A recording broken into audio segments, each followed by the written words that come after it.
Ela nunca havia ouvido árabe. Ninguém em sua cidade havia. Mas quando acordou naquela manhã de segunda-feira, em uma casa de taipa no sertão de Pernambuco, a menina de 7 anos, vou chamá-la de Lara, embora esse não seja o nome verdadeiro, olhou para a mãe e disse algo que nenhuma das duas entendeu. Uma frase curta, sonora, cheia de consoantes que a boca de uma criança brasileira não deveria saber formar. A mãe riu. Pensou que fosse brincadeira. Pensou que Lara estivesse imitando algum programa de televisão, algum vídeo que havia visto no celular do vizinho. Mas Lara não estava brincando, e ela não parou. Durante 3 horas, enquanto o sol subia e transformava o quarto em forno, a menina continuou falando. Às vezes em frases longas, fluentes, com entonação que sugeria conversa real, pergunta e resposta, pausa e continuação. Às vezes em gritos que não pareciam de criança. Às vezes em sussurros que a mãe só ouvia quando se aproximava e que paravam exatamente quando ela se afastava. Como se algo estivesse falando para Lara, não através dela. E então, por volta das 10 da manhã, Lara disse pela primeira vez em português, com uma voz que não era dela. Grave e antiga como o poço seco, que havia um homem no canto do quarto. Um homem de fumaça. E que ele queria que a mãe soubesse, asterisco, ele estava lá antes da casa. Antes da cidade. Antes de qualquer igreja. Asterisco, vamos reconstruir o que aconteceu. Não com especulação, com os relatos que foram coletados, com as entrevistas que foram feitas, com a consistência que assusta mais do que qualquer voz sobrenatural. A cidade, vou omitir o nome, mas quem conhece o sertão de Pernambuco saberá reconhecer os sinais, tinha pouco mais de 2.000 habitantes em 2019. Uma igreja católica, construída em 1847, com paredes de pedra que mantinham o frio mesmo nos dias de 40 graus. Um terreiro de umbanda, pequeno, discreto, que atendia principalmente famílias que não se sentiam mais bem-vindas na missa dominical. E, curiosamente, um pequeno grupo de muçulmanos descendentes de imigrantes libaneses que chegaram no início do século XX, mantendo uma mesquita que poucos na cidade sabiam que existia. Lara era filha de agricultores. Católicos, mas não devotos. O tipo de família que vai à missa no Natal e na Páscoa, que tem uma imagem de São Jorge na parede, mas não sabe que ele é sincretizado com algum. Normal demais para suspeitar de algo, estranha demais para ser ignorada quando o inexplicável aconteceu. Os primeiros dias trouxeram uma escalação que a mãe descreve como aprendizado. Lara parecia estar ensinando algo, ou sendo ensinada. A cada noite, ela acordava às 3 da manhã, exatamente às 3, o que na tradição de exorcismo é chamado de Hora das Bruxas, mas que na tradição islâmica é simplesmente onde o véu é mais fino, e falava árabe por exatamente 1 hora. Depois silêncio. Depois sono profundo. Depois acordava sem lembrar de nada, mas havia marcas. No pulso esquerdo, que ela não conseguia explicar. No pescoço, que parecia ter sido segurado por mãos grandes demais para serem dela. E nos olhos, especialmente uma mudança que a mãe não consegue descrever sem quebrar a voz. Ela olhava para mim, dizia, mas não via mim. Via algo atrás de mim, ou alguém que eu não podia ver. Você conhece esse olhar? Não o olhar distraído de criança. O olhar de quem está vendo 2 realidades simultaneamente. E uma delas é muito mais interessante que você. A família tentou o óbvio.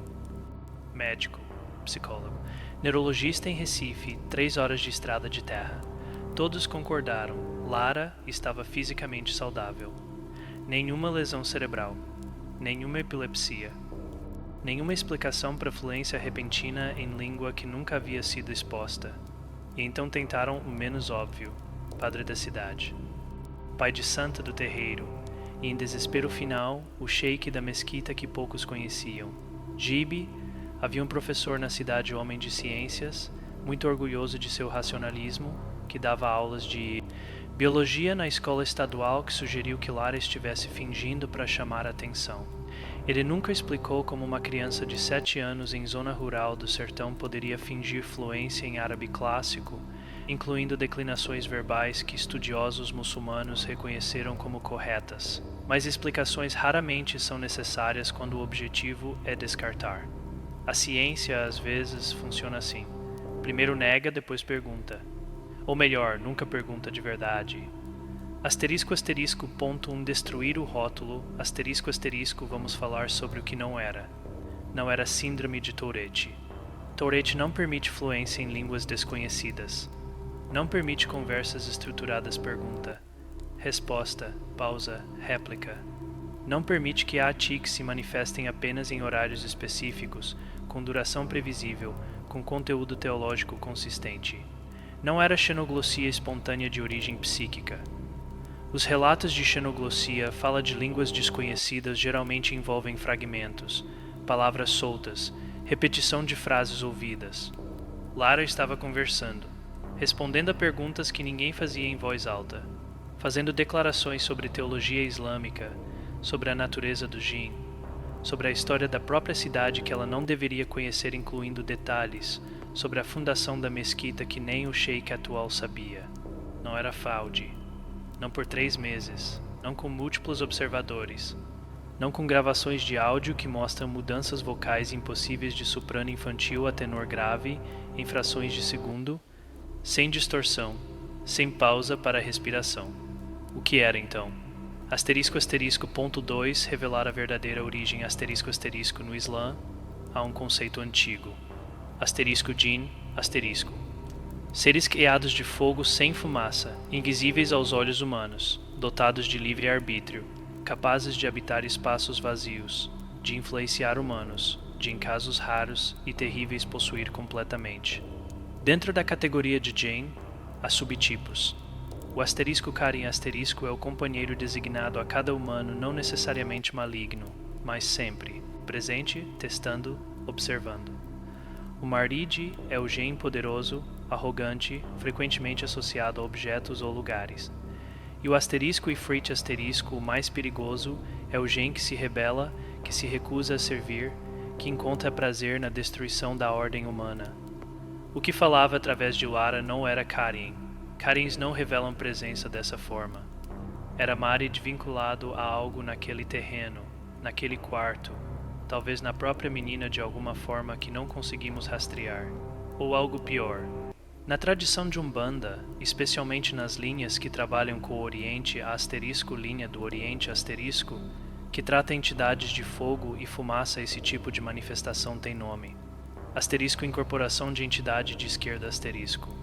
Não incorporação mediúnica voluntária, onde o médium cede espaço, tomada, invasão.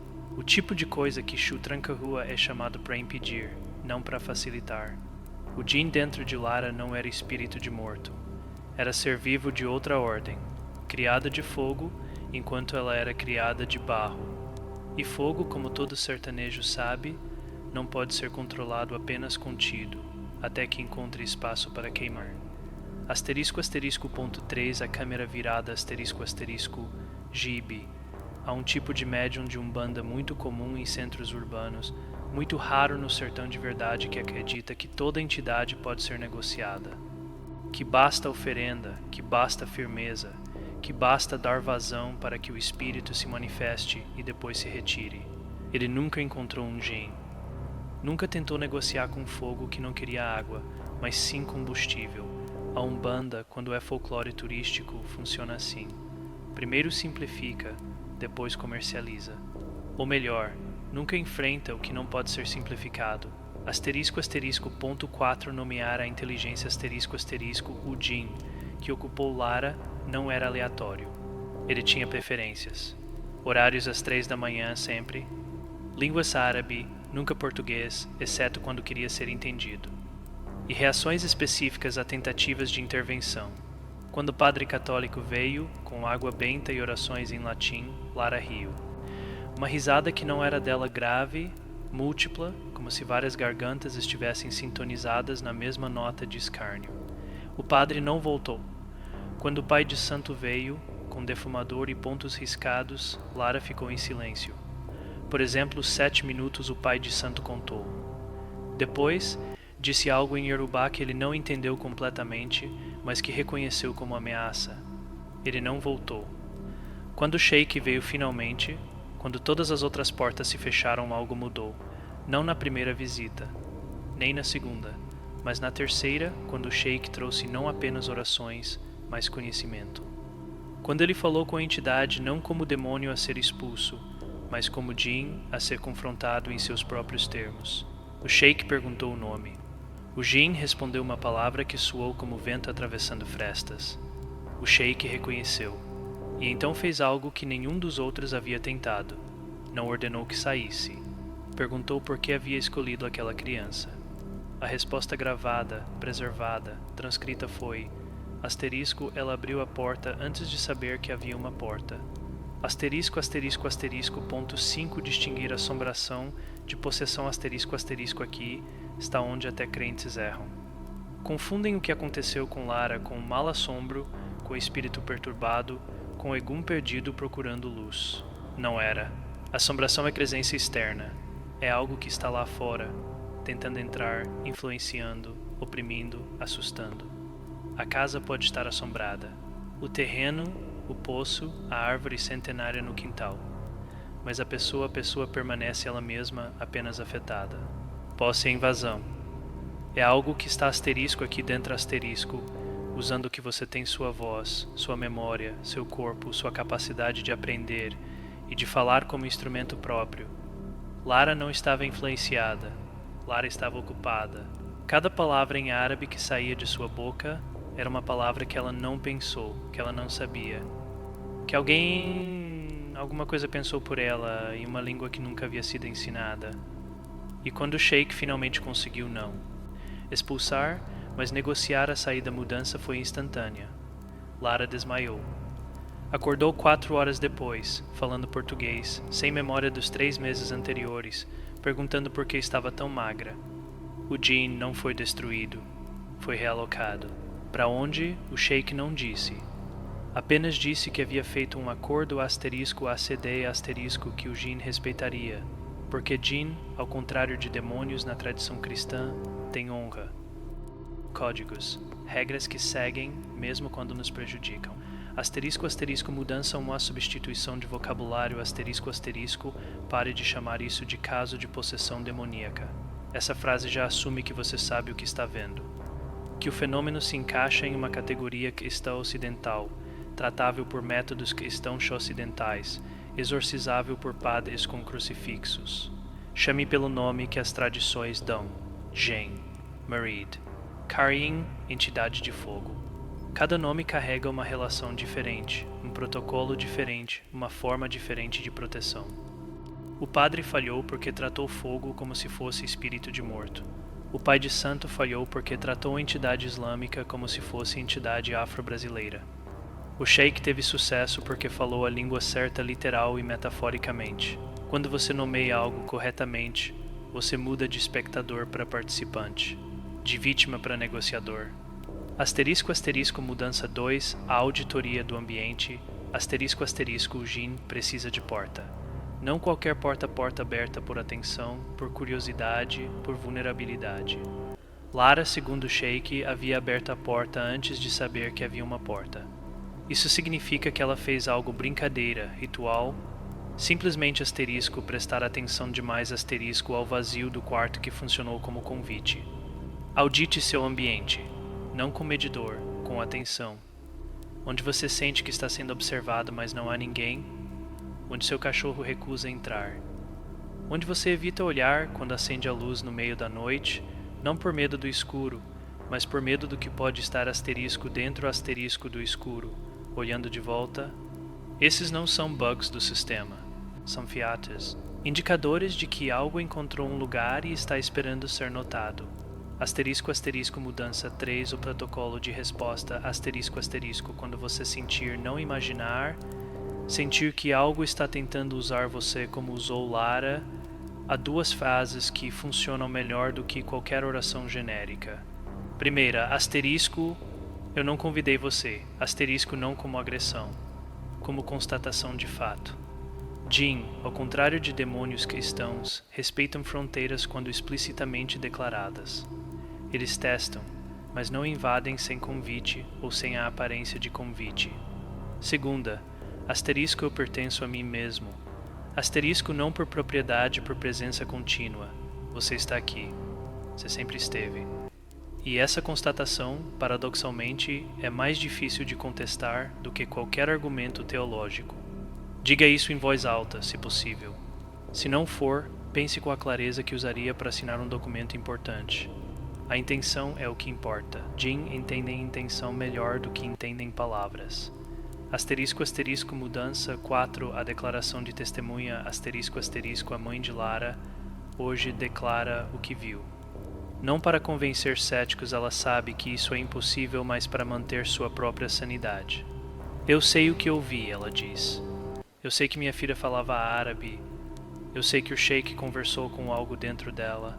E eu sei que, quando acabou, ela não lembrava de nada, nem de mim, nem dela mesma. Por 3 meses ela não existiu. Alguma coisa existiu no lugar. A declaração de testemunha não é para os outros. É para você. Para que, quando a dúvida vier e ela virá, porque é mais confortável duvidar, você tenha algo sólido. Uma linha na areia.